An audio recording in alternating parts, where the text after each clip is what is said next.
Hello students, क्या हाल चाल है आप लोगों के। और उम्मीद करता हूँ कि आप एकदम बेहतरीन होंगे और मज़े कर रहे होंगे। 12th प्लस जेईई मैथमेटिक्स में आज हम लोग डिफरेंशियबिलिटी का चैप्टर स्टार्ट करने वाले हैं और लेक्चर नंबर 1 है आज, ठीक है। और डिफरेंशियल कैलकुलस में बेसिकली ये तीसरे नंबर का चैप्टर है। लिमिट्स कर चुके हैं, कॉन्टिन्यूटी कर चुके हैं, डिफरेंशियबिलिटी छोटा चैप्टर है, ज़्यादा बड़ा चैप्टर नहीं है। 3 से 4 लेक्चर, ऐसा भी हो सकता है 2 से 3 लेक्चर में हम लोग कंप्लीट कर दें। करने को 2 लेक्चर में भी कंप्लीट कर सकते हैं। फिर बात यह है कि या तो कुछ क्वेश्चंस छोड़ने पड़ेंगे, ठीक है, या फिर लेक्चर्स बहुत लंबे लंबे हो जाएंगे।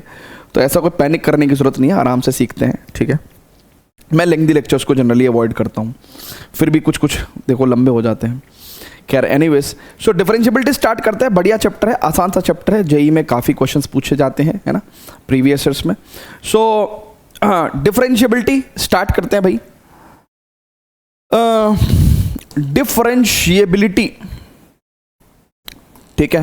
तो पहले कॉन्सेप्ट पढ़ेंगे 10-15 मिनट, उसके बाद भैया वी विल डू क्वेश्चंस, ठीक है, questions from the basic level to the JEE Mains and advance level, ठीक है। सो डिफरेंशियबिलिटी समझने के लिए सबसे पहले आपको एक वर्ड समझना पड़ेगा, डेरिवेटिव, है ना। वर्ड कहो, कॉन्सेप्ट कहो, तो आपको क्या समझना पड़ेगा भैया, डेरिवेटिव। अब डेरिवेटिव समझने के लिए देयर आर 2 आइडियाज, ठीक है।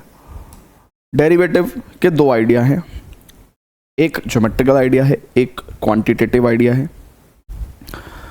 मैं आज के लेक्चर में वैसे सारे के सारे क्वेश्चंस ज्योमेट्रिकल आइडिया से सॉल्व हो जाएंगे, लेकिन ज्योमेट्रिकल आइडिया डिराइव कहाँ से हुआ है, क्वांटिटेटिव आइडिया से। तो इसलिए आपको थोड़ा सा क्वांटिटेटिव आइडिया समझना पड़ेगा। फिर क्वांटिटेटिव मेथोडोलॉजीज को इस्तेमाल करके हम लोग अपकमिंग लेक्चर्स में, है ना, हम लोग क्वेश्चन सॉल्व करेंगे, ठीक है। सो डेरिवेटिव का 2 ideas, quantitative and geometrical idea. तो सबसे पहले क्वांटिटेटिव आइडिया पे बात करते हैं। Derivative gives us instantaneous rate of change of quantity। अब किस क्वांटिटी का? So basically instantaneous rate of change of quantity का मीनिंग क्या हुआ? Consider a quantity y। अब लेट्स से y is the function of x, तो y x पे डिपेंड करती है, y x पे डिपेंड करती है। सो x के चेंज होने से डेफिनेटली y के अंदर भी चेंजेस आएंगे। इसी बात का मेजरमेंट क्या है? Rate of change of quantity, है ना। Basically what I am trying to say कि भैया there is a quantity y which depends on x, फिर x के चेंज होने से, x के अंदर चेंज आने से y के अंदर चेंज आएगा, और y के अंदर कितना चेंज आएगा x के चेंज होने पे, इस बात का मेजरमेंट हमें कौन देगा? डेरिवेटिव देगा। इस बात का मेजरमेंट हमें कौन देगा? डेरिवेटिव देगा, ठीक है भैया, क्लियर है क्या? सो यानी कि instantaneous rate of change of y with respect to change in x, ठीक है ना, विद रिस्पेक्ट टू x। अब लेट्स से फॉर एग्जांपल एक हम लोग बात करते हैं y इक्वल टू fx, ठीक है। So let's take the graph of a function, ठीक है, लाइक दिस, ठीक है, क्लियर है क्या भैया? थोड़ा और सही सा बना देते हैं, ठीक है। So this is, let's take like this, y equal to fx। तो यहां पे अगर बच्चों बहुत ध्यान से देखेंगे तो फंक्शन x1 पे इसकी वैल्यू लेट्स से y1 थी, फिर x1 से x2 चेंज हो गया फंक्शन का वैल्यू, और ये फंक्शन का वैल्यू y2 पे पहुंच गया, ठीक है।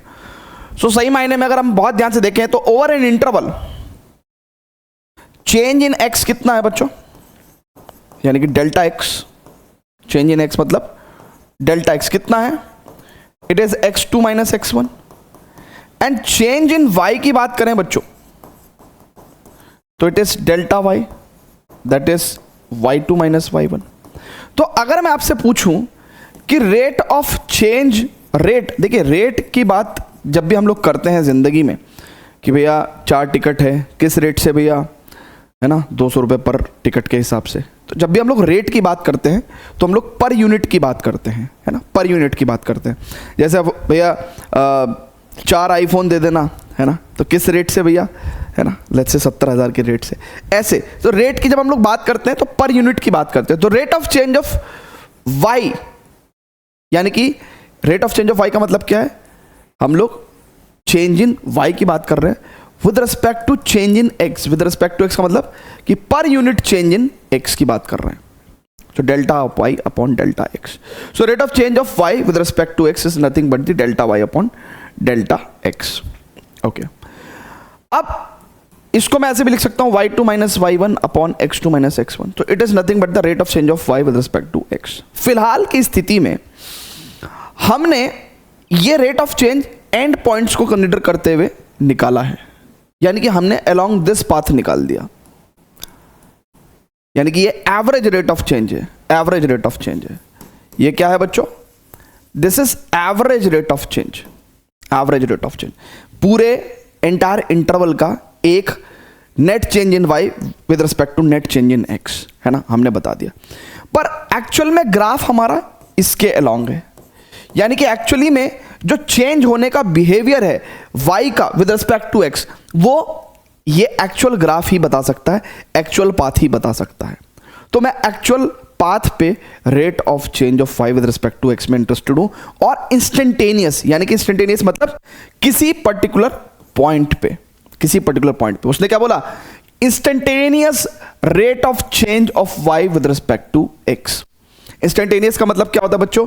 है ना, in small interval of time, है ना, in small interval of time, ठीक है, in small interval of time, है ना।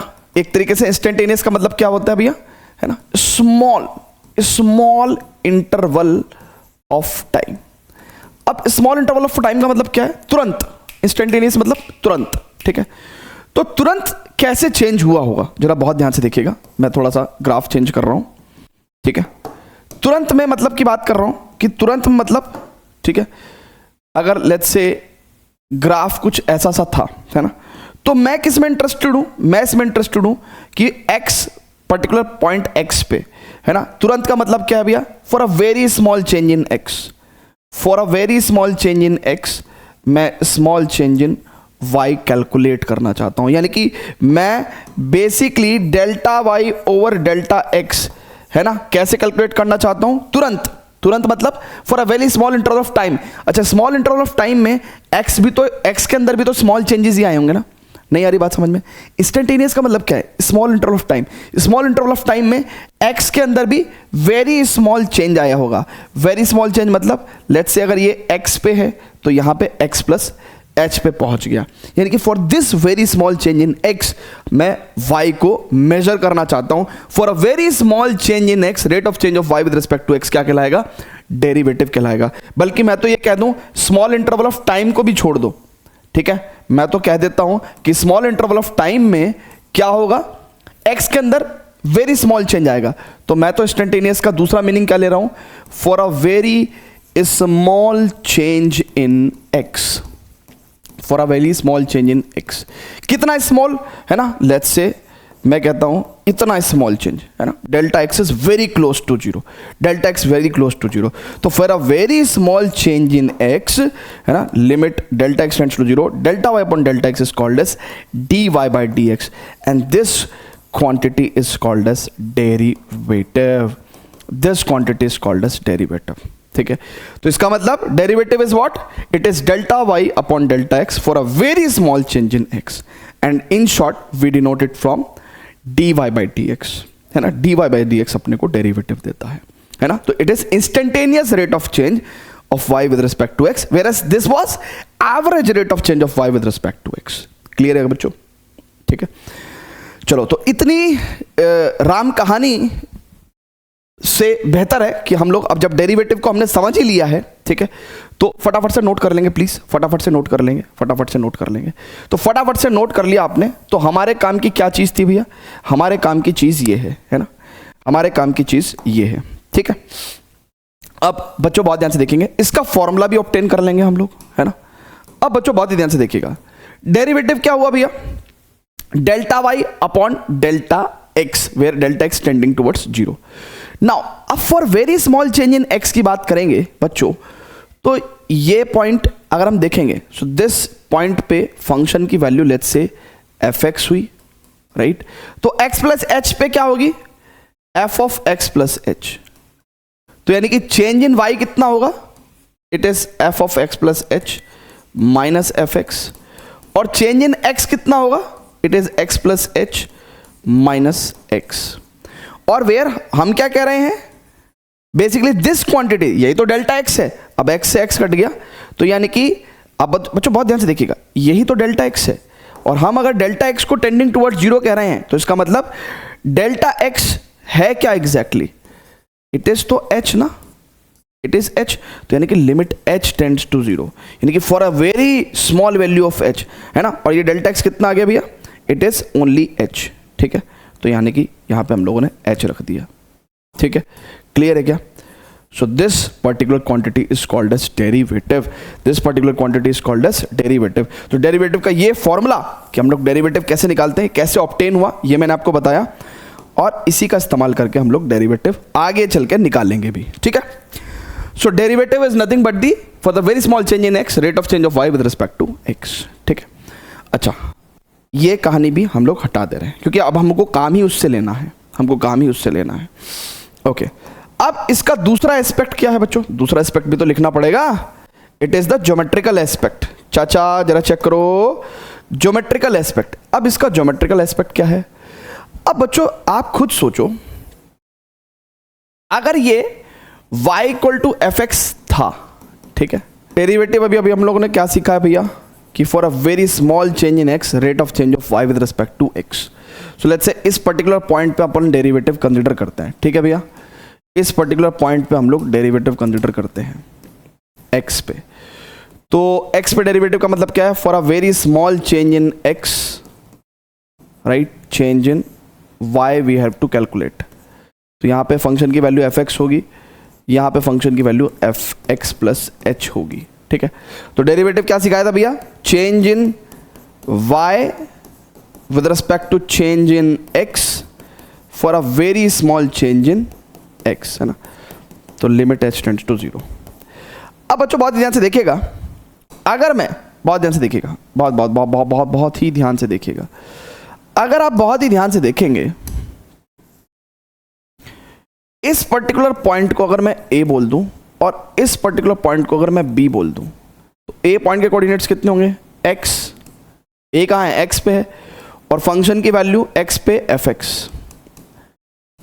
एंड b पॉइंट कहाँ है, it is x plus h पे, और फंक्शन की वैल्यू x प्लस h पे कितनी होगी, f of x plus h। अगर थोड़ी देर के लिए मैं इनको x2 y2 बोल दूं और इसको x1 y1 बोल दूं, यानी कि x2 बेसिकली बहुत ध्यान से देखिएगा, तो यानी कि इसको y2 बोल सकते हैं minus y1, x2 minus x1। ये क्या है, y2 minus y1 upon x2 minus x1, slope of a line. किस लाइन का स्लोप, ए बी को ज्वाइन करने वाली लाइन का स्लोप, तो यानी कि slope of line A B. ओ हो, ये क्या बता दिया उसने। अच्छा, अभी इसने क्या बोला है भैया, अभी इसने बोला है कि derivative for a very small change in X, है ना, डेरिवेटिव क्या होता है, rate of change of Y with respect to X for a very small change in X, यानी कि H is close to zero, है ना। बट डेरिवेटिव क्या होता है, rate of change of Y with respect to very small change in X, तो यानी कि ये जो गैप इतना ज्यादा हो रहा है, हमको इसको छोटा करना पड़ेगा, H is close to zero.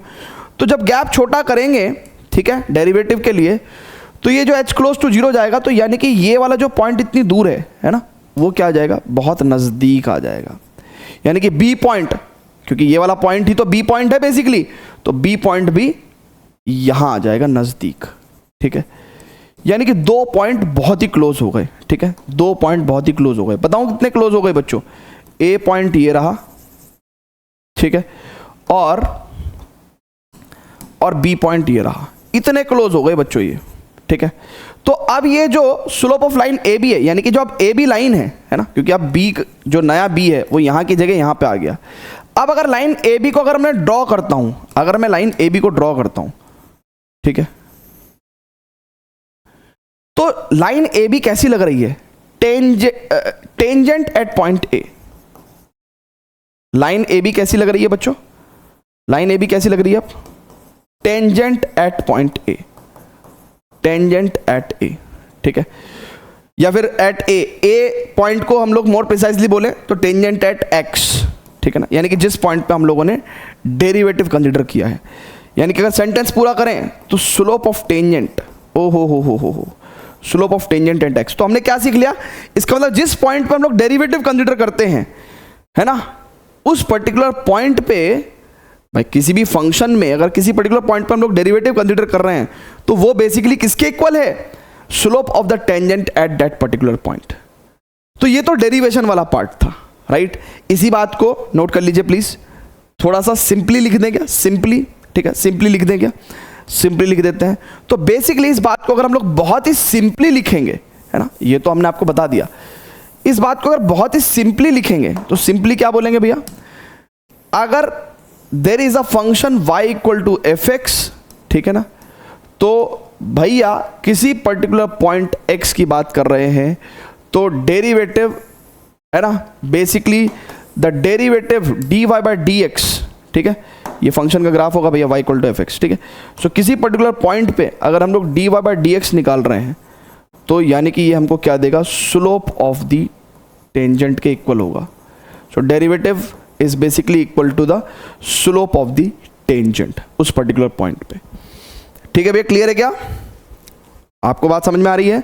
So derivative का जो ज्योमेट्रिकल एस्पेक्ट था वो क्या था भैया, कि it gives us the slope of the tangent at that point, है ना, जिस भी पॉइंट पे हम लोग डेरिवेटिव की कंसिडरेशन कर रहे हैं, जिस भी पॉइंट पे हम लोग डेरिवेटिव निकाल रहे हैं, उस पॉइंट पे जो टेंजेंट है उसके स्लोप के इक्वल होता है derivative. So derivative is equal to the slope of tangent, ठीक है भैया। तो हमने ये आपको मैथमेटिकल यानी कि क्वांटिटेटिव आइडिया और ये आपको मैंने ज्योमेट्रिकल आइडिया भी दे दिया है, ठीक है। अब बात करते हैं कि हमारा जो टॉपिक है उसका नाम है डिफरेंशिएबिलिटी। चलो अब हम लोग डिफरेंशिएबिलिटी पढ़ेंगे। तो एक बार हमने डेरिवेटिव पढ़ लिया, ठीक है, अब हम लोग डिफरेंशिएबिलिटी पढ़ेंगे। चलिए बच्चों बहुत ध्यान से देखिएगा, आगे बढ़ते हैं। तो अब डेरिवेटिव क्या है बच्चों, डेरिवेटिव है आपका dy बाई डी एक्स। अब डेरिवेटिव को फाइंड आउट करने का, यानी कि किसी भी क्वेश्चन में हम लोग को डेरिवेटिव को फाइंड आउट करने का जो प्रोसेस है, डेरिवेटिव फाइंड आउट करने का जो प्रोसेस होता है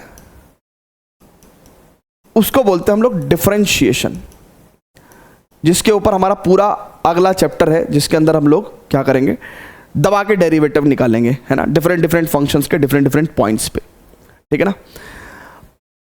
और डेरिवेटिव किसी पर्टिकुलर पॉइंट पे एग्जिस्ट हो, यानी कि फाइनाइट हो सके, dy बाई डी एक्स। अब देखिए हमेशा हर फंक्शन का हर पॉइंट पे डेरिवेटिव एग्जिस्ट नहीं होता, तो कहां पे किस पॉइंट पे किस फंक्शन का डेरिवेटिव एग्जिस्ट होगा कि नहीं होगा, तो इसका एग्जिस्टेंस, डेरिवेटिव की एग्जिस्टेंस होने की एबिलिटी को हम लोग क्या बोलते हैं, डिफरेंशिएबिलिटी बोलते हैं, है ना, डिफरेंशिएबिलिटी बोलते हैं कि भैया फंक्शन उस पर्टिकुलर पॉइंट पे, जिस पर्टिकुलर पॉइंट पे फंक्शन का डेरिवेटिव एग्जिस्ट कर गया, ठीक है, तो हम बोलेंगे कि भैया उस पर्टिकुलर पॉइंट पे फंक्शन डिफरेंशिएबल है, ठीक है ना, डिफरेंशिएबल है, ठीक है। अब डेरिवेटिव कहां कहां एग्जिस्ट हो सकता है, ठीक है, तो हम लोग जो है ये चेक करेंगे ना। तो डिफरेंशिएबिलिटी का मतलब क्या है कि हम लोग क्या क्या चेक कर रहे हैं कि भाई डेरिवेटिव कहां कहां एग्जिस्ट होगा। चलिए तो आइए डिफरेंशिएबिलिटी की बात करते हैं, ना, डिफरेंशिएबिलिटी की बात करते हैं। अब बच्चों बहुत ही ध्यान से देखिएगा, बेसिकली डिफरेंशिएबिलिटी क्या है, डेरिवेटिव एग्जिस्ट होने की एबिलिटी, डेरिवेटिव एग्जिस्ट होने की एबिलिटी। अब हम क्या करेंगे, हमने डेरिवेटिव के दो आइडिया पढ़े, एक ज्योमेट्रिकल आइडिया और एक हमारा मैथमेटिकल आइडिया। हम लोग ज्योमेट्रिकल आइडिया के बिहाफ पे बात करते हैं। तो बेसिकली डेरिवेटिव एग्जिस्ट होने की एबिलिटी का मतलब क्या है कि ज्योमेट्रिकली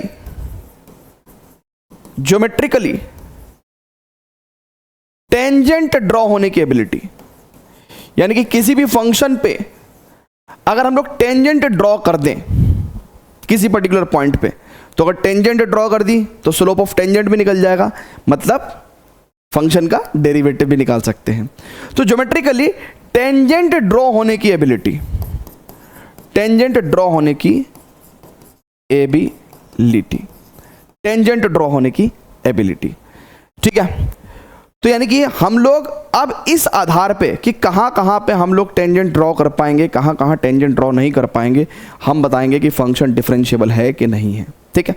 जैसे फॉर एग्जांपल बच्चों, दो प्यारे केसेस, पहला प्यारा केस तो ये कि भैया देखो, जहां पे कोई भी function, right, let's say continuous ही नहीं है,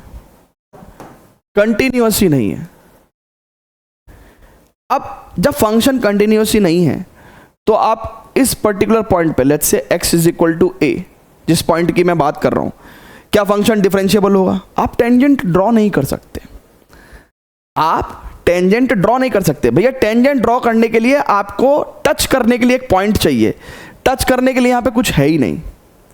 तो यानी कि एट पॉइंट ऑफ डिसकंटिन्यूटी, जिंदगी में हमेशा एट पॉइंट ऑफ डिसकंटिन्यूटी के पॉइंट पे बच्चों, ठीक है, function will always not differentiable, ठीक है, differentiable, function will always not differentiable, right है क्या? ठीक है। दूसरी कंडीशन ये भैया, अब दूसरा स्टूडेंट्स कहां पे फंक्शन नॉट डिफरेंशिएबल होता है? अब बच्चों बहुत ही ध्यान से देखिएगा, जहां पे शार्प टर्न होंगे, शार्प टर्न, जैसे यहां पे देखिएगा बहुत ध्यान से, यहां पे एक शार्प टर्न है, यानी कि नॉच बन रही है, ठीक है। ऐसा एक एग्जांपल और बता देता हूं मैं आपको, मॉडुलस फंक्शन के केस में इस पॉइंट पे, ठीक है, मॉडुलस फंक्शन के केस में इस पर्टिकुलर पॉइंट पे अगर मैं बात करूं, इस पर्टिकुलर पॉइंट पे फंक्शन नॉट डिफरेंशिएबल है ना, शार्प टर्न पे, नॉचेस पे फंक्शन नॉट डिफरेंशिएबल। रीजन क्या है बच्चों? रीजन हालांकि मैं आपको आगे चल के बताऊंगा, लेकिन अभी भी थोड़ा सा बता देता हूं, क्योंकि इस पर्टिकुलर पॉइंट की अगर मैं बात करूं, ठीक है, तो इस पर्टिकुलर पॉइंट पे अगर जस्ट राइट साइड के पॉइंट से, यानी कि जस्ट राइट साइड में अगर स्मॉल चेंज इन एक्स की बात करें तो टेंजेंट का स्लोप ये बैठेगा, और फॉर द लेफ्ट साइड में स्मॉल चेंज इन एक्स की बात करें तो टेंजेंट ये बैठेगी, तो दोनों स्लोप इक्वल नहीं बैठ रहे हैं, ठीक है ना। तो ये left hand derivative, right hand derivative equal नहीं बैठ रहे हैं, इसलिए function not differentiable at that point. तो मैं आपको क्या करूंगा, आगे चल के जब left hand derivative, right hand derivative बताऊंगा, उस टाइम पे भी इस शार्प टर्न वाला पॉइंट को कंसीडर करूंगा, है ना, ये कॉन्सेप्ट कंसीडर करूंगा मैं। फिलहाल मैं आपको बता रहा हूं कि भैया जहां शार्प टर्न होते हैं वहां लेफ्ट हैंड और राइट हैंड पे दोनों तरफ जो टेंजेंट है, यानी कि जो नियर बाई पॉइंट को लेके जो टेंजेंट बनती है, उन दोनों के स्लोप में लार्जली डिफरेंस होता है, इसलिए at sharp turn there is not, function is not differentiable. ठीक है भैया, क्लियर है क्या? ओके, सो यानी कि हम लोग ये कंक्लूड कर सकते हैं क्या बच्चों? कंक्लूजन अगर मैं लिखूं तो कंक्लूजन में मैं ये लिख सकता हूं, कंक्लूजन, ठीक है, कंक्लूजन में मैं क्या लिख सकता हूं बच्चों, कि फंक्शन के बारे में मैं क्या लिख सकता हूं कि भैया अ फंक्शन इज डिफरेंशिएबल, है ना, at a point if the graph of the function is continuous and smooth मतलब कोई शार्प टर्न नहीं होनी चाहिए, स्मूथ कर्व होना चाहिए, continuous and smooth, है ना, in neighborhood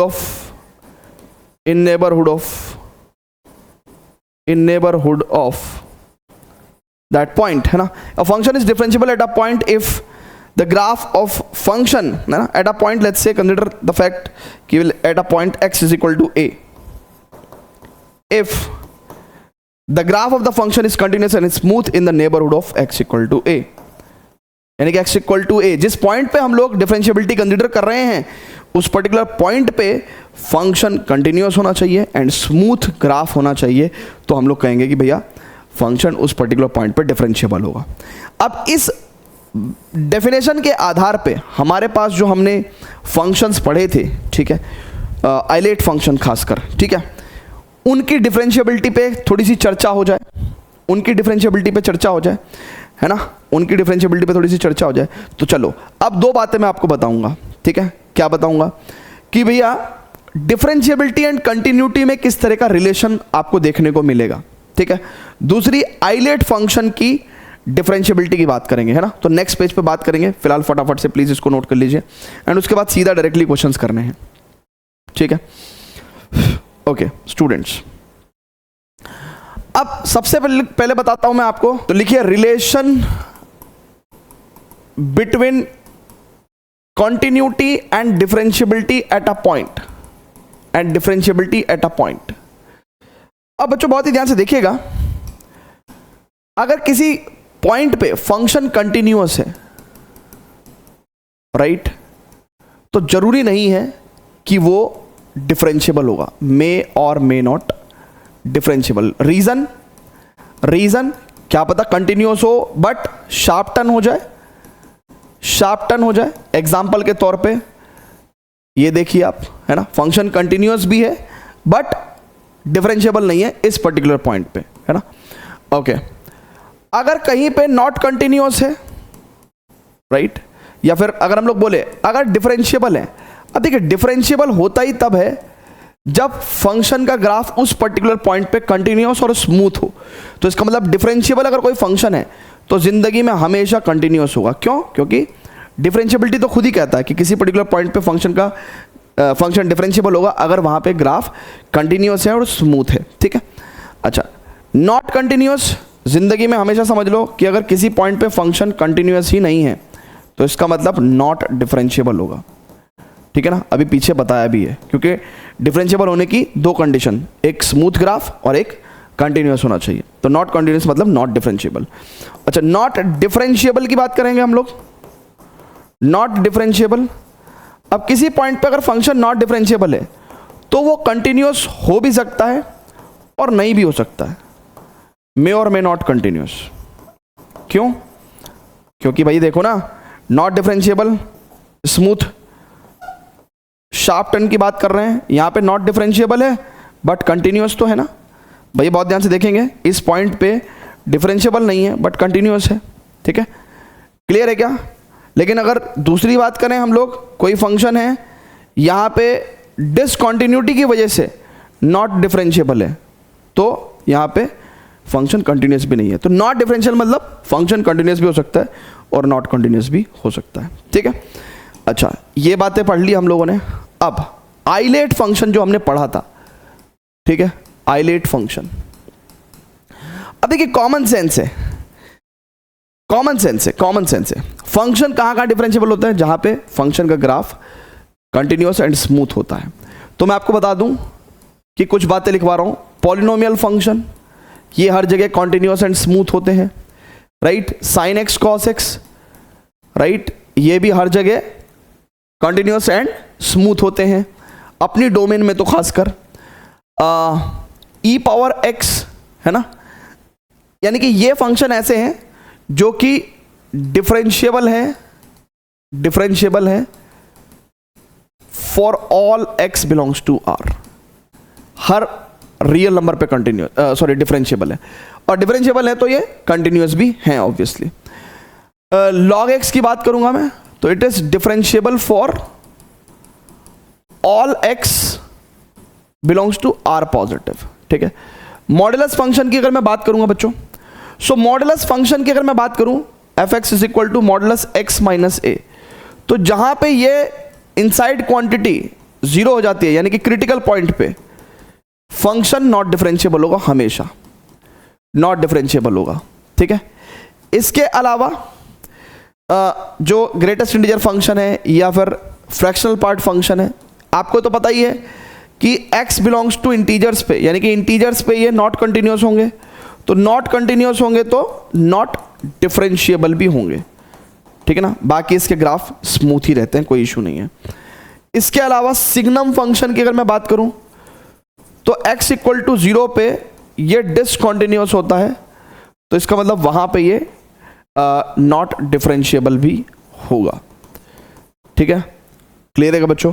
सो हमने आपको सभी आइलेट फंक्शन की डिफरेंशिएबिलिटी भी बता दी, राइट। इसके अलावा इनवर्स ट्रिग्नोमेट्रिक फंक्शंस अपने अपनी डोमेन में ठीक है, ग्राफ उनके स्मूथ ही होते हैं, ठीक है, अपनी अपनी डोमेन में कंटिन्यूस ग्राफ होते हैं। सो अगर मैं ITF के ऊपर रिमार्क करना चाहूँ, so ITFs are differentiable in their domain, ठीक है, are differentiable in their domain, ठीक है, अपने डोमेन में वो डिफरेंशिएबल होते हैं।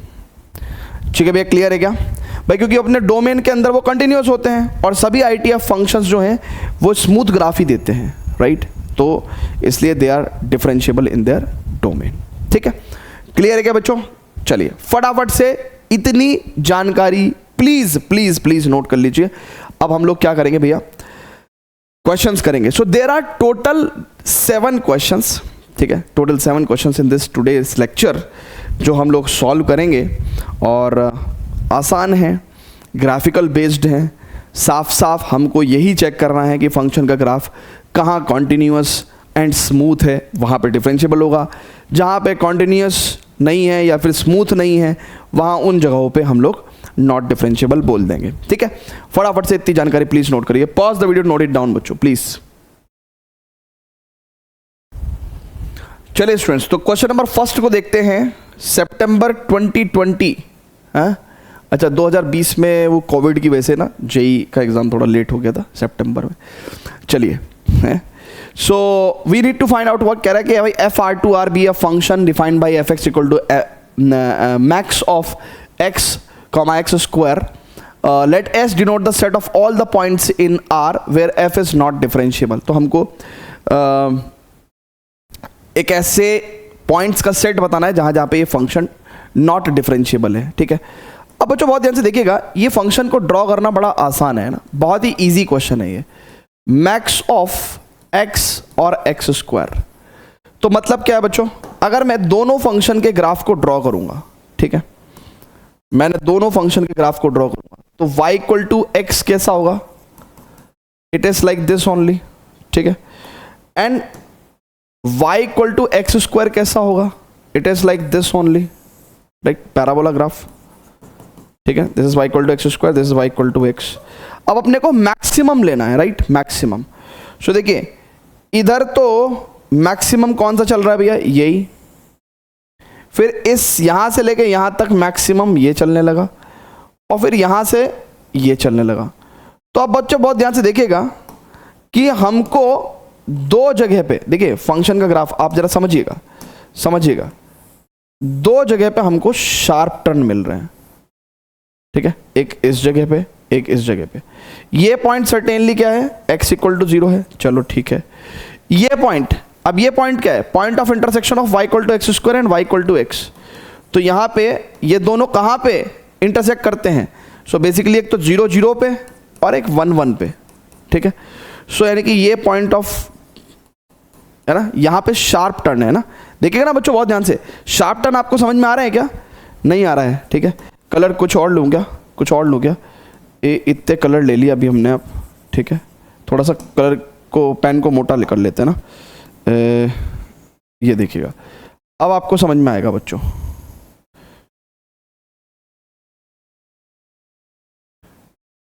ठीक है, अब आपको समझ में आ रहा है क्या? देखिएगा बच्चों जरा,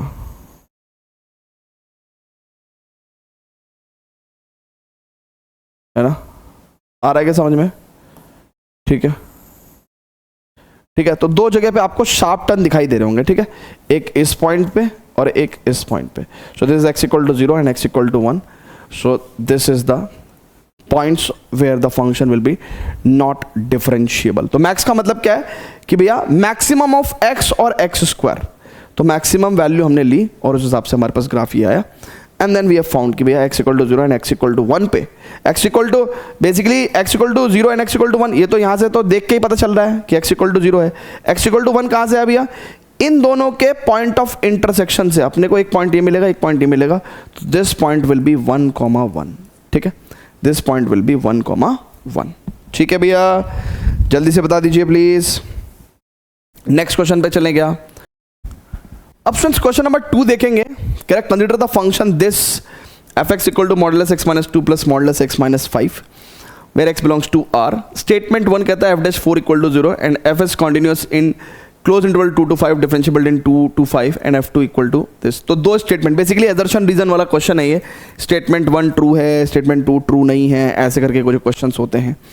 चलिए, तो सबसे पहले तो हम लोग को ये फंक्शन जो है, ठीक है, इसकी continuity and differentiability and differentiation सब कुछ करने के लिए हमको फंक्शन का आइडिया होना चाहिए कि एग्जैक्टली डिफरेंट इंटरवल में फंक्शन डिफाइन कैसे हो रहा है।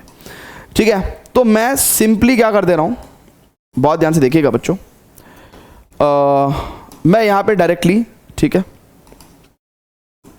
देखिए ये कहां 0 होगा, x इक्वल टू 2 पे, और ये कहां 0 होगा, x इक्वल टू 5 पे। तो 3 डिसजॉइंट इंटरवल्स के अंदर मैं इसको डिफाइन करूंगा। अब 5 से बड़ी वैल्यू के लिए ये क्वांटिटी भी पॉजिटिव है ना इस इंटरवल में, और 5 से बड़ी वैल्यू के लिए ये क्वांटिटी भी पॉजिटिव। अब जब मॉडुलस के इनसाइड पॉजिटिव होता है, सो मॉडुलस का कोई काम नहीं होता है ना, हम लोग विदाउट मॉडुलस चीज़ों को लिख देते हैं। तो x-2 प्लस x-5 यानी कि 2x-7 एक्चुअली में हमारा फंक्शन का वैल्यू हो जाएगा। फिर अगर मैं बात करता हूं 2 से 5 के बीच में, ठीक है, 2 से 5 के बीच में, तो 5 से छोटी क्वांटिटी पे ये तो नेगेटिव हो जाएगा और 2 से बड़ी क्वांटिटी पे ये पॉजिटिव। तो x-2, और जो क्वांटिटी नेगेटिव है मॉडुलस क्या करता है, एक नेगेटिव और देके उसको पॉजिटिव बनाने की कोशिश करता है। x-2 माइनस x प्लस 5, तो यानी कि इट विल बी 3। तो यानी कि यहां पे हमारे पास क्या आ जाएगा बच्चों, फंक्शन का वैल्यू 3 आ जाएगा। ठीक है, फिर 2 से स्मॉल वैल्यू की बात करेंगे तो देखिए ये क्वांटिटी भी नेगेटिव और ये क्वांटिटी भी नेगेटिव, तो माइनस ऑफ x-2, क्योंकि मॉडुलस के अगर इनसाइड नेगेटिव है तो मॉडुलस एक नेगेटिव और दे देता है, माइनस x-5। तो ये हमारे पास माइनस का 2x प्लस 7 हो जाएगा। ठीक है, सो ये हमारे पास फंक्शन आ गया। ठीक है, अगर हमारे पास फंक्शन आ गया बच्चों, तो हम क्या कर सकते हैं, सीधा ग्राफ ड्रॉ कर सकते हैं। ठीक है, देखिए x इक्वल टू 2 की बात अगर हम लोग करें, ठीक है, सो 2 - 2 0 और 2 - 5 मॉडुलस का 3 है ना, तो इसका मतलब ये 3 आ जाएगा। लेट्स से यहाँ पे हमने y एक्सिस डाल दिया और ये 3 हो गया। ठीक है, सो यहाँ से लेके और 5 दूनी 10 में 7 गया 3, तो ये भी यहाँ से लेके यहाँ तक 3 रहने वाला है। 6 लेंगे तो 6 दूनी 12 में 7 गया 5। ठीक है, तो ये 5 हो जाएगा। ठीक है, और यहाँ पे अगर 1 की बात करेंगे या 0 की बात करते हैं तो यानी कि ये 7 के इक्वल हो जाएगा। सो it will be like this only, है ना। तो ग्राफ बन गया भैया हमारे पास। अच्छा, वो कह रहा है स्टेटमेंट 1 f'4 इक्वल टू 0। अब देखिए function at x equal to 4 एक कांस्टेंट क्वांटिटी है। At x equal to 4 function is a constant function, और कांस्टेंट फंक्शन का डेरिवेटिव यानी कि डिफरेंशिएशन 0 होगा। ठीक है, so f' equal to 0। So at x equal to 4 f' will be 0। ये वाली बात बिल्कुल ट्रू है। ठीक है ना, इट इज ट्रू। ओके, कह रहा है कि सेकंड स्टेटमेंट में f is continuous in 2 to 5। हाँ, कंटिन्यूअस तो है, 2 से 5 के बीच में कंटिन्यूअस है। Differentiable in the open interval 2 to 5, ये बात भी ट्रू है, क्योंकि भैया 2 और 5 एंड पॉइंट को कंसीडर करता वो, तो वहां पे नॉट डिफरेंशिएबल है, बट उसने एंड पॉइंट को कंसीडर ही नहीं किया, है ना, क्योंकि 2 और 5 पे फंक्शन क्या है, शार्प टर्न ले रहा है, तो इसलिए वहां नॉट डिफरेंशिएबल है। बट ओपन इंटरवल की बात करेगा तो हाँ डिफरेंशिएबल है। ठीक है, so f is continuous in 2 to 5, differentiable in the open interval 2 to 5 and f2 is equal to f5। Now function की वैल्यू 2 पे यस, ठीक है, और फंक्शन की वैल्यू 5 पे, दोनों जगह 3 के इक्वल है, तो यानी कि ये वाली बात भी ट्रू है। तो स्टेटमेंट 2 भी ट्रू है। अब इस तरह के क्वेश्चंस में आता है कि स्टेटमेंट 2 क्या स्टेटमेंट 1 का करेक्ट एक्सप्लेनेशन है। अब देखो स्टेटमेंट 2 किसी भी एंगल से ये नहीं बता रहा है कि स्टेटमेंट 1 का डेरिवेटिव f' का derivative at x equal to 4 0 होना चाहिए। वो हमें तब पता चला जब हमने ग्राफ देखा।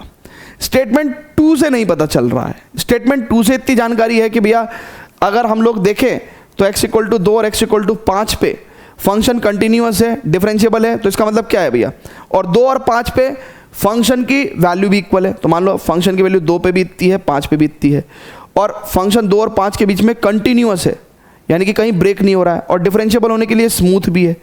तो उससे हमको कुछ इस तरह की जानकारी तो मिल सकती है। ठीक है ना, कि भाई ग्राफ ऐसा हो सकता है, या ग्राफ ऐसा हो सकता है, राइट, या ग्राफ ऐसा हो सकता है। बट ये थोड़ी पता चलेगा कि 4 पॉइंट पे फंक्शन का डेरिवेटिव कितना हो जाएगा, इसकी जानकारी अपने को नहीं हैगी। तो स्टेटमेंट 2 भी ट्रू है, but statement 2 is not the correct explanation of the statement 1। So दोनों ट्रू हैं, but statement 2 is not the correct explanation of statement 1। Clear है बच्चों, जल्दी से बताएगा, ठीक है। So answer C is the correct answer, ठीक है भैया, जल्दी जल्दी से बता दीजिए प्लीज, जल्दी से बताइए। परफेक्ट है क्या, वंडरफुल। अब क्वेश्चन नंबर 3 है ना, टोटल हमारे पास 6 to 7 क्वेश्चन है, ज्यादा क्वेश्चन नहीं है, डोंट वरी एट ऑल, ठीक है। कह रहा let S be the set of points where the function this,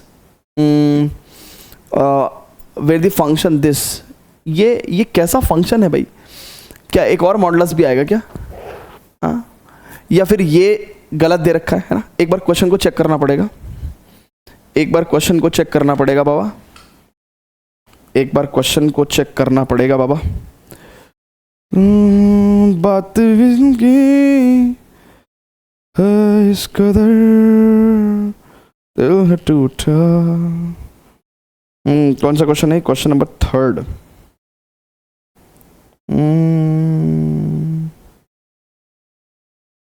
यहां पे ये पूरा मॉडुलस है भाई, है ना, ये मॉडुलस क्लोज हो रहा है, ठीक है, ए लाइक दिस, ठीक है। अब स्टूडेंट्स बहुत ध्यान से देखेंगे, कह रहा let be S the set of points, S be the set of points where the function this is not differentiable. अब ये फंक्शन को दे के उसने कोई हमको डराने की कोशिश करी है, बट भाई डरने की बात ही नहीं है इसमें। देखो इस फंक्शन का ग्राफ अगर हमने बता दिया तो हमको वो सारे पॉइंट्स मिल जाएंगे जहां जहां पे फंक्शन नॉट डिफरेंशिएबल है। अब टेक्निकली देखो, इसको हम लोग एल्जेब्राइकली भी कर सकते हैं, राइट, और सही मायने में इसको हम लोग एल्जेब्राइकली भी कर सकते हैं और हम इसको ग्राफिकली भी कर सकते हैं। अगर हम लोग इनसाइड क्वांटिटी को, क्योंकि मॉडुलस फंक्शन है, इनसाइड क्वांटिटी को हम लोग अगर 0 कर दें, ठीक है, 0 कर दें, ठीक है, देखिएगा बहुत ध्यान से, 0 कर दें, ठीक है, तो इसका मतलब क्या हो जाएगा कि भैया मॉडुलस x माइनस 3 का वैल्यू 2, यानी कि x माइनस 3 का वैल्यू प्लस और माइनस 2, यानी कि x का वैल्यू अगर प्लस 2 लेंगे तो 2 प्लस 3, और अगर माइनस 2 लेंगे तो माइनस 2 प्लस 3, तो यानी कि x का वैल्यू 5 और x का वैल्यू 1, ठीक है। ये तो 2 पॉइंट्स हो गए, राइट। अच्छा, ये बात चल रही थी कि कहाँ कहाँ पे ये इनसाइड पॉइंट जो है ये होगा, ठीक है, बेसिकली 0 होगा, ठीक है। यहाँ पे अपने को शार्प टर्न मिलेंगे, लेकिन शार्प टर्न अपने को तब भी मिलेगा जब x माइनस 3 का वैल्यू 0 होगा, जब x माइनस 3 का वैल्यू 0 होगा, यानी कि x equal to 3। So basically इन पॉइंट्स पे भाई फंक्शन का ग्राफ कंटिन्यूस होगा। क्यों? क्योंकि बेसिकली ये एक क्या है, अगर आप बहुत ध्यान से देखो तो ये एक, अगर आप बहुत ध्यान से देखोगे बच्चों तो ये एक कांस्टेंट फंक्शन, ये एक मॉडुलस फंक्शन, दोनों कंटिन्यूस फंक्शन, उनका डिफरेंस भी कंटिन्यूस, ठीक, फंक्शन तो कंटिन्यूस है बट नॉट डिफरेंशिएबिलिटी के लिए एक तो जहां पे मॉडुलस x माइनस 3 0 होगा ये क्वांटिटी, उस पॉइंट पे शार्प टर्न आएगा, और एक जहां पे ये पूरी की इनसाइड क्वांटिटी 0 आएगी वहां पे भी शार्प टर्न आएंगे। तो टेक्निकली हमको S सेट के अंदर 3 पॉइंट्स मिलेंगे, इट इज 1 3 एंड 5, और हमको क्या कहा है, f ऑफ fx 1 पे निकालना है, प्लस समेशन है ना भैया, f of f3 plus f of f5, ठीक है, ये निकालना है बच्चों। सो देखिए f1 कितना होगा भाई, अगर हम बहुत ध्यान से देखेंगे, सो फंक्शन को लिख लेते हैं यहाँ पे। फंक्शन हमारे पास कितना है भैया, मॉड्यूलस 2 मॉड्यूलस x माइनस 3, ठीक है। सो f1 1 की बात करेंगे तो कितना हो जाएगा भैया, बहुत ध्यान से देखेंगे, इट इज 2 माइनस 1 माइनस 3, ठीक है। सो 1 माइनस 3 तो माइनस का 2 हो जाएगा और उसका मॉडुलस 2, तो यानी कि 0 हो जाएगा। So basically we want f0, ठीक है। फिर f3 की बात करेंगे, f3 कितना हो जाएगा भैया, it is 2 minus 3 minus 3 0, so it is 2 minus 0 यानी कि इट इज 2, सो यानी कि f3 की वैल्यू हो जाएगी 2, ठीक है। प्लस अब f5 की बात करेंगे बच्चों, सो 2 माइनस 5 माइनस 3, अब 5 माइनस 3 कितना हो जाएगा बच्चों, 2, सो यानी कि इट इज अगेन 0, सो यानी कि ये भी 0 हो गया ना, f5 की वैल्यू 0 हो गई, ठीक है। अब हमको क्या करना है भाई, बहुत ध्यान से देखेंगे, f0 की वैल्यू निकालेंगे तो 2 माइनस 0 माइनस 3, -3 का मॉडुलस +3, सो 2 माइनस 3 का मॉडुलस 1, सो ये 1 आ गया, ये भी 1 आ गया, ठीक है। और f2 का वैल्यू कितना आ जाएगा, ठीक है, इट इज़ 2 माइनस 3 बच्चों कितना हो जाएगा, इट इज़ 2 माइनस 3 का मॉडुलस -1 का modulus +1, so it is 1, so the answer will come out as 1 + 1 + 1 3।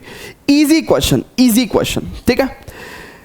तो आंसर तो अपने पास कितना आ गया, 1 + 1 + 1 3 आ गया, ठीक है बच्चों, ठीक है।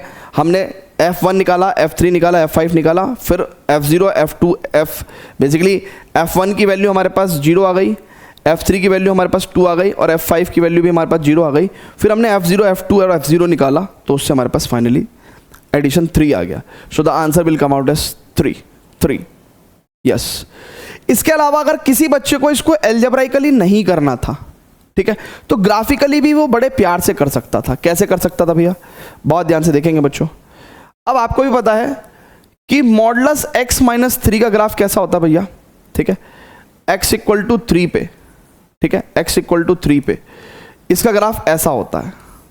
लेकिन यहां पे माइनस मॉडुलस x - 3 है, तो ग्राफ कैसा हो जाएगा, नीचे को हो जाएगा।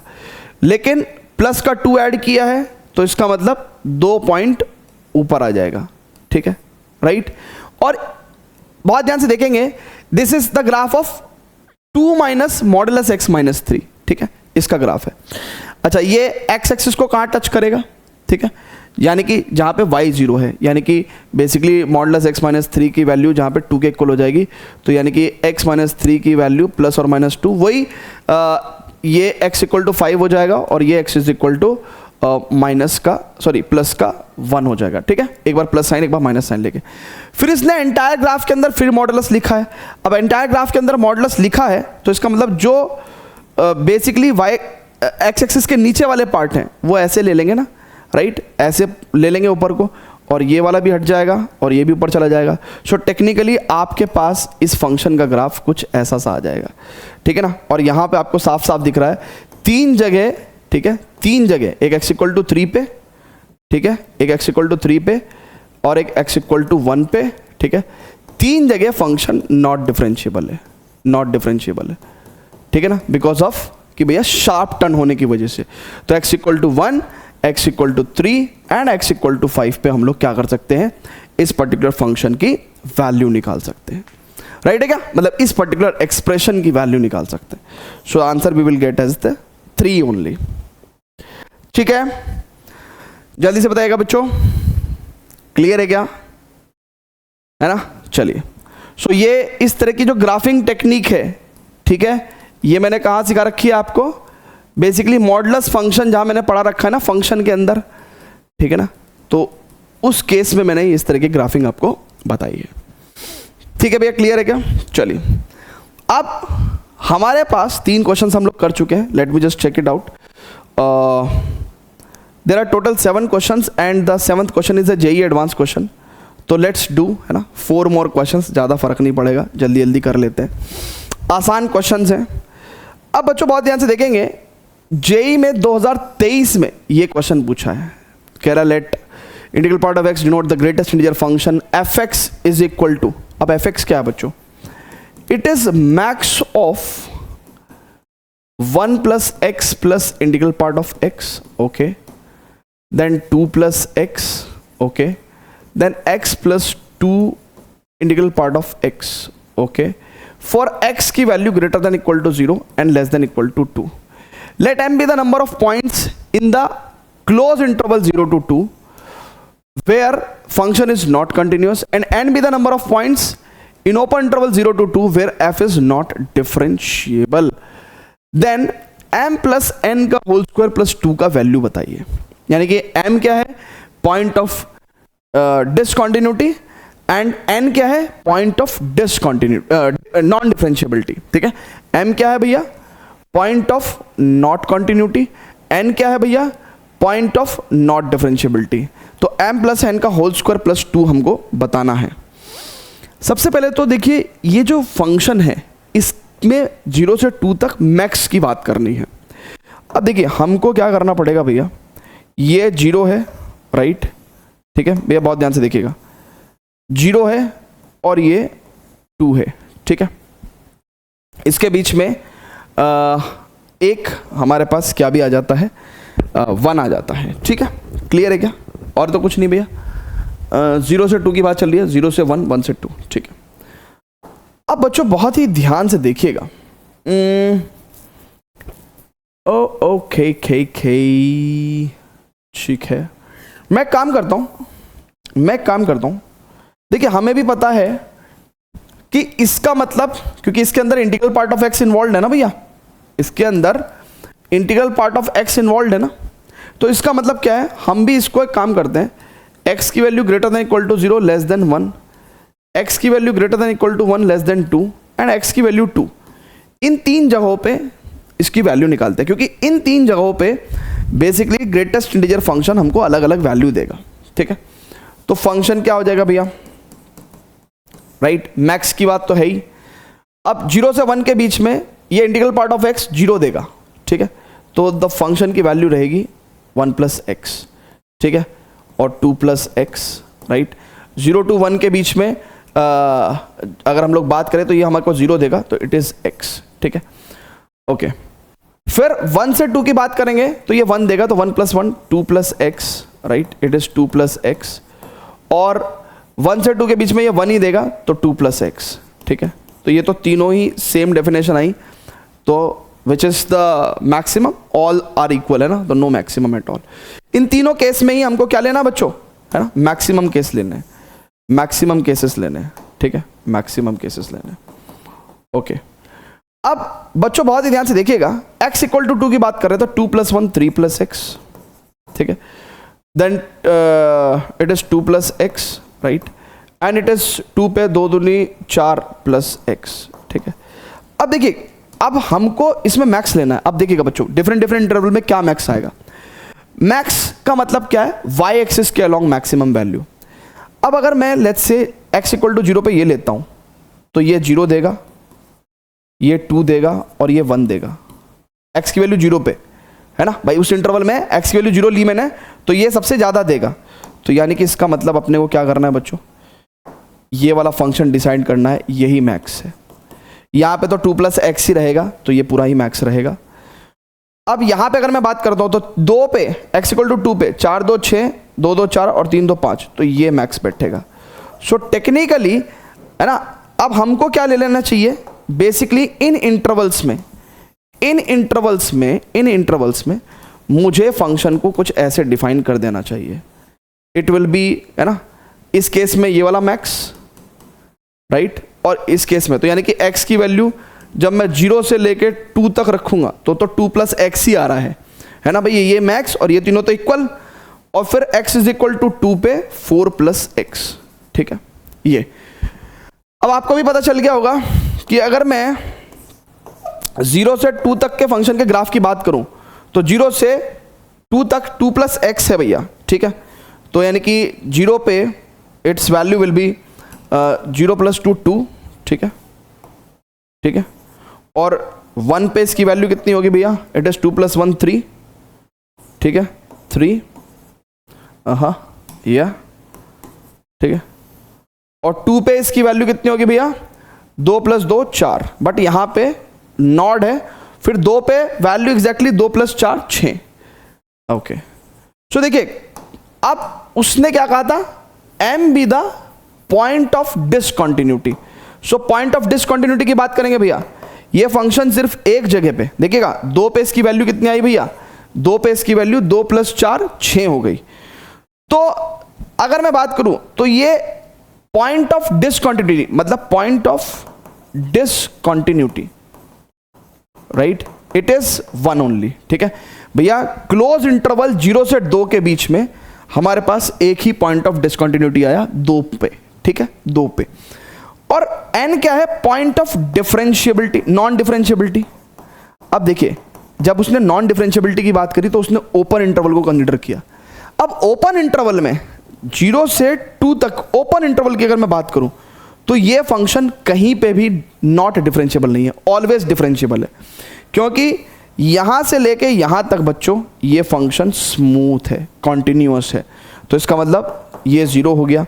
तो इसका मतलब एक भी पॉइंट पे, क्योंकि नॉन डिफरेंशिएबिलिटी के लिए बच्चों उसने देखिए कंटिन्यूटी के लिए उसने क्लोज इंटरवल लिया, नॉन डिफरेंशिएबिलिटी के लिए उसने ओपन इंटरवल लिया था। तो ओपन इंटरवल में तो ये एक भी जगह पे नॉट डिफरेंशिएबल नहीं है, बेसिकली एवरीवेयर इज डिफरेंशिएबल। तो m प्लस n का होल स्क्वायर प्लस 2 की बात करेंगे तो इट इज 1 प्लस 0 का whole square plus 2, that is 3। So the answer will be 3, ठीक है, the answer will be B, ठीक है। So B will be the correct answer, ठीक है भैया। Is it clear to everyone? जल्दी से बता दीजिए प्लीज, ठीक है, क्लियर है क्या? ऑसम, आ रही हैं ये चीज़ें, क्लियर हैं क्या आपको? वंडरफुल, बेहतरीन। चलिए तो 3 मोर क्वेश्चंस और करेंगे, 3 मोर क्वेश्चंस। तो 5th क्वेश्चन पे प्रोसीड कर जाएं क्या? ओके, 5th क्वेश्चन पे प्रोसीड कर रहे हैं भैया, 5th क्वेश्चन पे प्रोसीड कर रहे हैं भैया।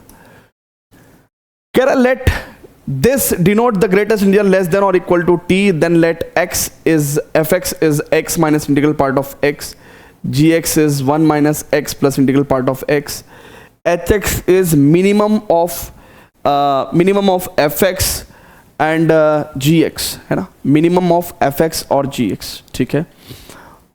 for the interval x की value belongs to -2 to 2, then h is what? Continuous and differentiability के बारे में बात करी हुई है, ठीक है।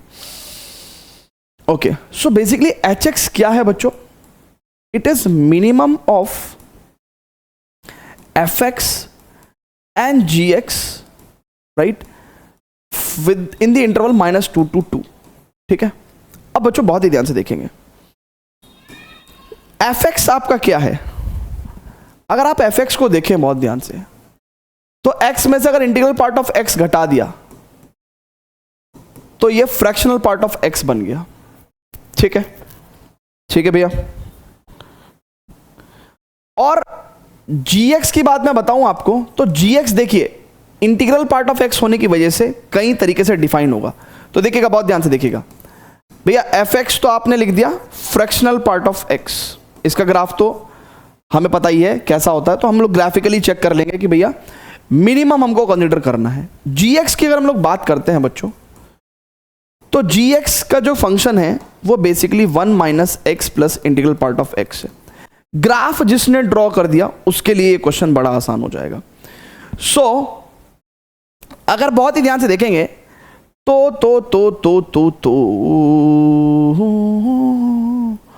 ओ मुझे तेरे जैसे लड़के मिल जाए तो, हालांकि मैं माइनस कॉमन लेके x minus integral part of x भी कर सकता हूं, लेकिन उसको ट्रेस करना, उसको बनाना मेरे लिए थोड़ा सा टफ हो जाएगा। बट ठीक है, एक काम करता हूं, ये -2 से 2 तक की बात चल रही है ना, तो -2 से 2 को मैं तोड़ूंगा, है ना, इट इज -2 से -1 तक। ये वैल्यू कितनी देगा हमको? ये हमको देगा -2 और -2 और 1, इट विल बी -1, तो -1 माइनस एक्स, ठीक है। फॉर x की value greater than equal to -1 less than 0, ये हमें क्या देगा भैया? -1 और 1 खत्म हो जाएगा तो -x देगा। फिर x की value greater than equal to 0 less than 1, तो ये 0, तो यानी कि it will be 1 minus x. फिर x की वैल्यू ग्रेटर देन और equal to 1 less than 2, it will be 1, तो 1 + 1 2 माइनस एक्स। और for x is equal to 2, it is 2 + 1 3 minus x, ठीक है। ये फंक्शन का ग्राफ हो गया। अगर मैं माइनस कॉमन लेके इसको 1 minus integral part of fractional part of x करता, ऐसे ठीक है, ऐसे ठीक है। अब बच्चों एक बात सुनो, ये मेरे पास देखिए x minus integral part of x fractional part of x आ गया, राइट, और इस फंक्शन को मैंने इधर ले लिया। एक बार मैंने इनका ग्राफ बनाया तो दूध का दूध और पानी का पानी हो जाएगा। देखिएगा बच्चों, बहुत ही ध्यान से, बहुत ही ध्यान से देखिएगा। It is what we can do बच्चों, व्हाट वी कैन डू। देखिएगा, ये 0 है, ये 1 है, ये 2 है, ये 3 है, राइट, बल्कि मेरे को तो 2 तक ही चाहिए ना, ये -1 है और ये -2 है। थोड़ा सा टाइम लगेगा, मैं आपको समझा रहा हूं, लेकिन एक बार मान लो अगर आपकी अंडरस्टैंडिंग बढ़िया है तो आप कर सकते हो। इसमें जो fx के ग्राफ है बच्चों, है ना, पहले fx के ग्राफ बाद में ड्रॉ करेंगे, पहले इसके ग्राफ ड्रॉ करते हैं। देखिए -2 से -1 तक इट इज -1 -x, ठीक है। तो -2 पे कितना ग्राफ होगा, इट इज प्लस का, भाई x की वैल्यू अगर मैं -2 रख दूं तो +2 -1 इट इज 1, राइट। और -1 पे इसकी वैल्यू कितनी हो जाएगी, 0, है ना, ठीक है, ओके। बहुत ध्यान से देखिएगा, ग्राफ ऐसे आएगा। फिर x = -1 पे इट विल बी 1, तो ग्राफ ऐसे आएगा, ठीक है। देखिएगा बच्चों बहुत ध्यान से, ग्राफ ऐसे आएगा, ठीक है, ग्राफ ऐसे आएगा, ठीक है। ये किसके ग्राफ है, इसके ग्राफ है ना, आप चेक कर लो। और x = 2 पे 3 - 2 1, है ना, ऐसे, ठीक है। ये ग्राफ हो गया। अब जरा बच्चों बहुत ध्यान से देखिएगा, इसका फ्रैक्शनल पार्ट ऑफ x का ग्राफ कैसा होता है बच्चों, ये ऐसा होता है, इट इज, ठीक है, it is like this only, ठीक है, it is like this only, ठीक है।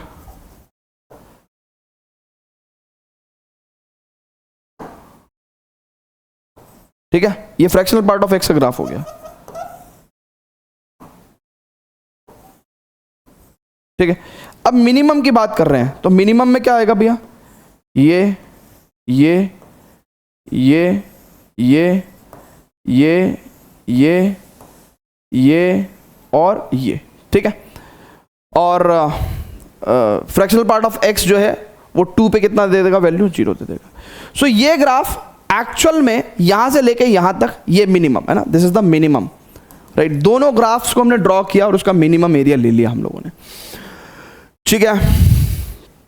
हालांकि मैं आपको बता दूं कि इस क्वेश्चन को ना अगर आप ऐसा कर लेते, 1 - कॉमन लेके x - integral part of x, तो ये क्वेश्चन आसान हो जाता है। This is 1 - fractional part of x, और 1 - फ्रैक्शनल पार्ट ऑफ x का जो ग्राफ है, ठीक है, वो आप इस तरीके से बना सकते थे, है ना। These were the graph of 1 - fractional part of x, ऐसे, है ना, नेगेटिव स्लोप्स के साथ, ठीक है। सो बट ठीक है, ऐसे भी कर दिया, कोई दिक्कत नहीं है।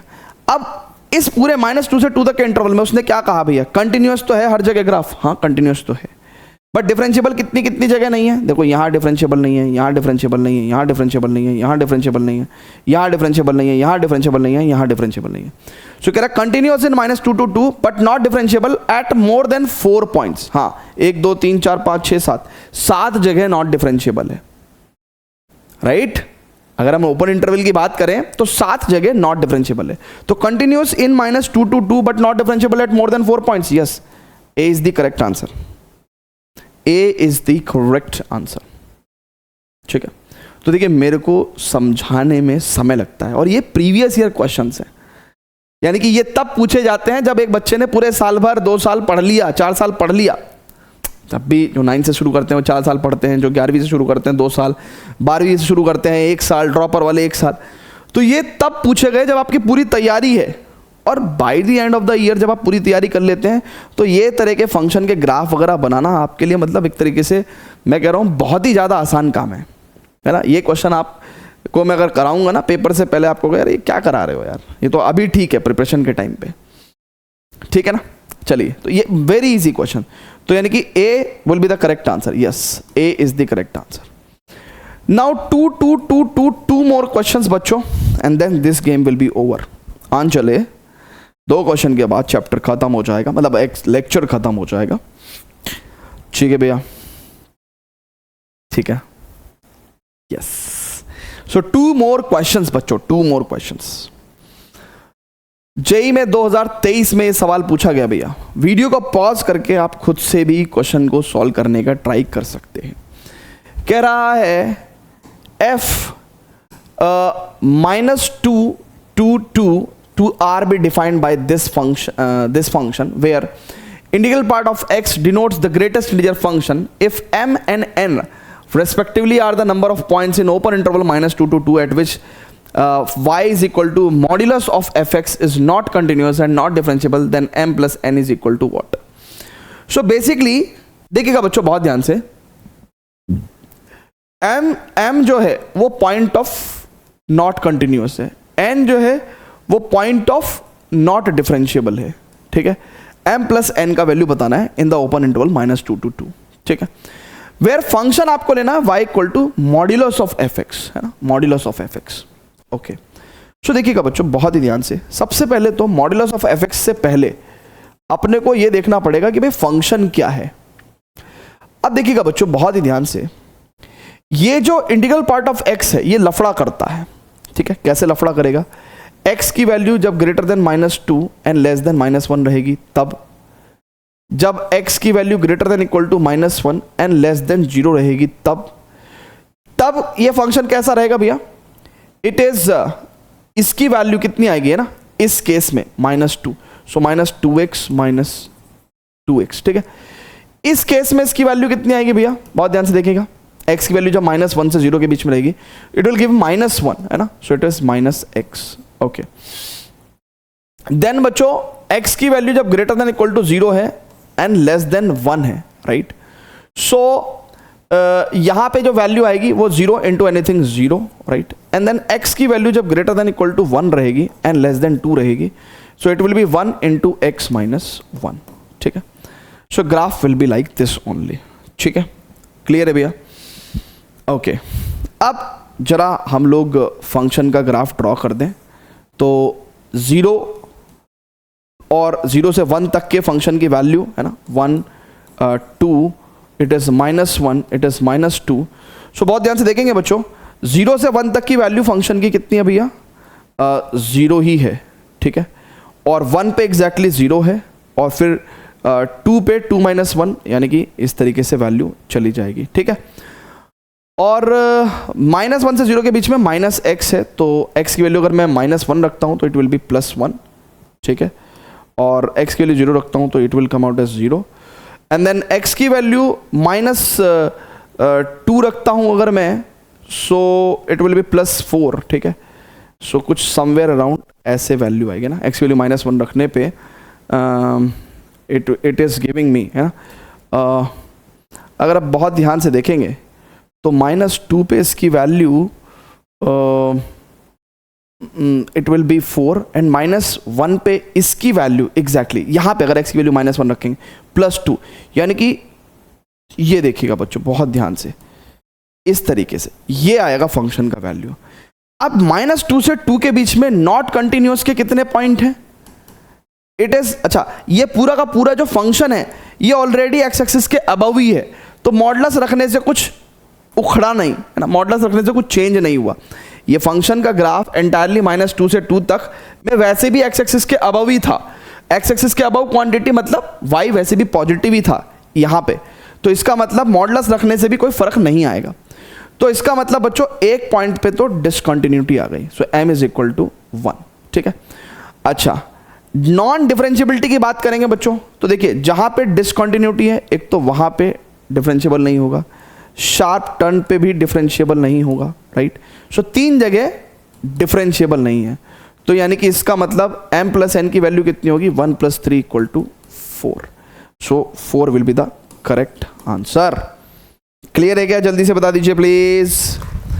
अब आपने इतने क्वेश्चंस कर लिए हैं तो एक लास्ट क्वेश्चन है जेईई एडवांस का, बिल्कुल सेम कॉन्सेप्ट के ऊपर, यानी कि सिर्फ कंटिन्यूटी, है ना, यानी कि continuity of the graph and smoothness of the graph, कि कहाँ कहाँ पे शार्प टर्न है नहीं है, इनको जज करते हुए हमको डिफरेंशिएबिलिटी के ऊपर एक क्वेश्चन करना है। So there is a JEE advance question in 2020 which is very good question, है ना, एवरीबडी विल सॉल्व, ठीक है। सो वीडियो को पॉज करके please try to solve the question, please try to solve the question. मैं हट जा रहा हूं भैया, मैं हट जा रहा हूं। चलिए स्टूडेंट्स, तो अब क्वेश्चन नंबर 7 देखते हैं, और जेईई एडवांस 2020 में ये क्वेश्चन पूछा है, ठीक है। क्वेश्चन को ट्राई करिए, वीडियो को पॉज करिए, है ना, और जितनी बातें अभी तक सिखाई हैं सर्टेनली उन्हीं के ऊपर बेस्ड ये क्वेश्चन है, ठीक है। क्वेश्चन को सॉल्व करेंगे तो डेफिनेटली आपका कॉन्फिडेंस लेवल बूस्ट होगा, ठीक है। ओके, तो हम भी स्टार्ट करते हैं। Let the function f minus 1 to 1 to r and g this be defined as function fx is like this only, ठीक है। और ठीक है, कितना हो गया 2x minus 1 plus modulus 2x plus 1 and gx function is given as x minus integral part of x, ठीक है, where integral part of x denotes the greatest integral less than or equal to x. Let f of g be the composite function defined by f of gx. Okay, suppose c is the number of points in the interval minus 1 to 1 at which f of g is not continuous. तो c क्या है भैया? c basically क्या है? ठीक है, it is point of not continuity, ठीक है, and d is the number of points in the interval at which f of g is not differentiable. So D क्या है? Point of not differentiability. और ये दोनों किसकी बात कर रहे हैं? एफ ऑफ जी एक्स में बात कर रहे हैं। हालांकि कॉम्पोजिट फंक्शन की डिफरेंशियबिलिटी हम लोग अपकमिंग लेक्चर में सेपरेटली भी डिस्कस करेंगे, बट कोई ऐसी घबराने की बात नहीं है। जितना हमने पढ़ा है उसी आधार पे भी हम लोग यहाँ पे एफ ऑफ जी एक्स की कंटिन्यूटी एंड डिफरेंशियबिलिटी चेक कर सकते हैं, कोई इशू नहीं है। अब बच्चों मन के साचो, ठीक है, f of gx is not continuous and suppose d is the number of points in the interval minus 1 to 1 at which the f of g is not differentiable, then value of c plus d की बात कर रहे हैं, ठीक है। सो हमको फिर बाद में c plus d कैलकुलेट करना है। अब f of gx की बात कर रहे हैं बच्चों, बहुत ध्यान से देखिएगा। अब देखिए gx की वैल्यू बेसिकली अगर हम देखें gx की value, so it will B fractional part of x, है ना, फ्रैक्शनल पार्ट ऑफ x भी लिख सकते हैं हम लोग, ठीक है। x minus integral part of x की value fractional part of x।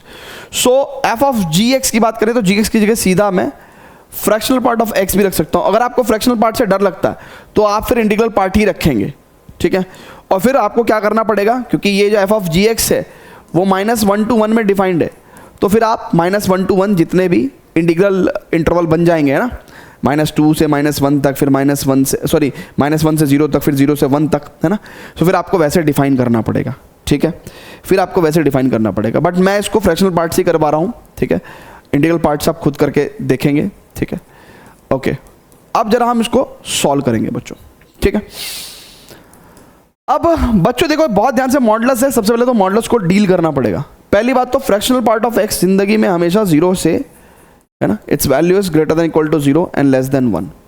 सो यानी कि फ्रैक्शनल पार्ट ऑफ एक्स की वैल्यू 0 to 1 है, तो 2 फ्रैक्शनल पार्ट ऑफ एक्स कितना होगा? 0 to 2 हो जाएगा, और प्लस 1 करेंगे तो 1 to 3 हो जाएगा।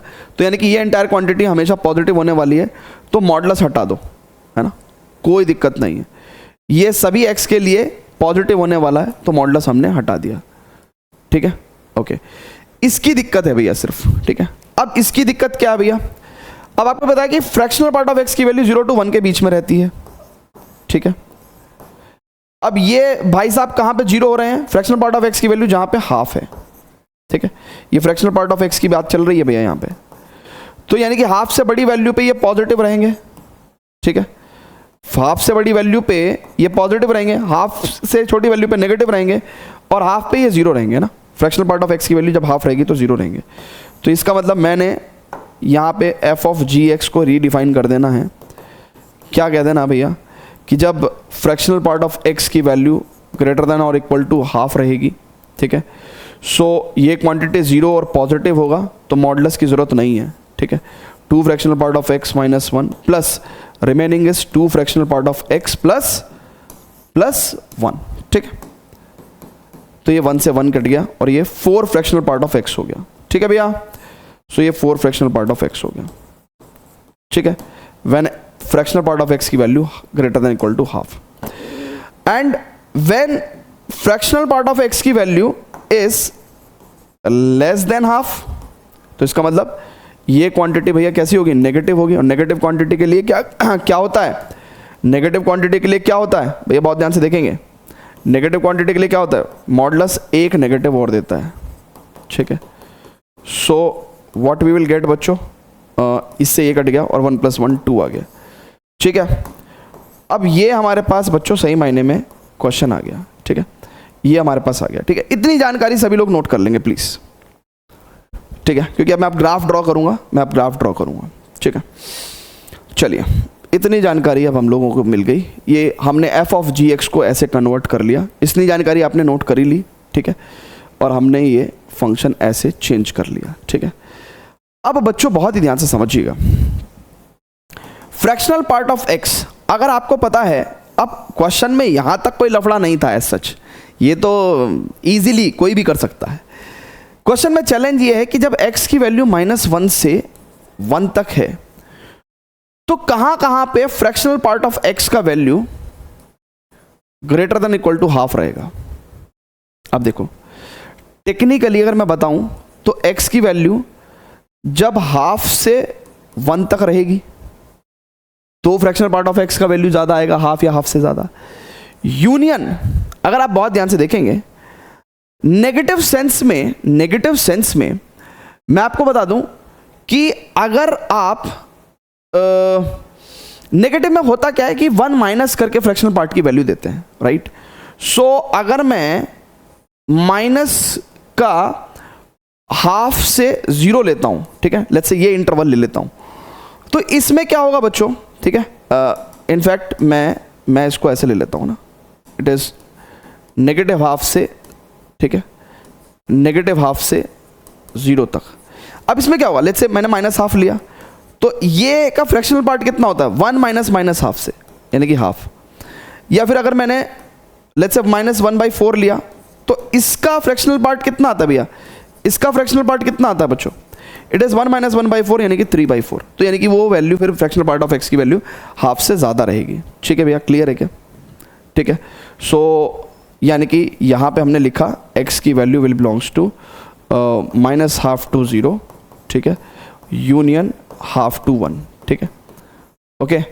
अच्छा फ्रैक्शनल पार्ट ऑफ x की वैल्यू लेस देन हाफ की बात करेंगे तो ये कब रहता है भैया, व्हेन x की value will belongs to greater than equal to 0 and less than half, union जो बचा हुआ इंटरवल है basically -1 to -1/2 we can say, ठीक है। सो तब उस केस में लेट्स से -1 to -1/2 के बीच की अगर हम लोग बात करते हैं -0.75, तो 1 - 0.75 0.25 फ्रैक्शनल पार्ट आता है, ठीक है ना। तो इन केसेस में, ठीक है, क्वेश्चन यहाँ से आसान है। बाकी आप देखिए आप इंटीग्रल पार्ट से भी सॉल्व कर सकते हैं इस क्वेश्चन को, अगर ये आपको थोड़ा चैलेंजिंग लग रहा है, ठीक है, तो आप इंटीग्रल पार्ट से भी कर सकते हैं। बस एक बार ये आ गया बच्चों आपके पास, अब आपको सिर्फ और सिर्फ ग्राफ ड्रॉ करना है।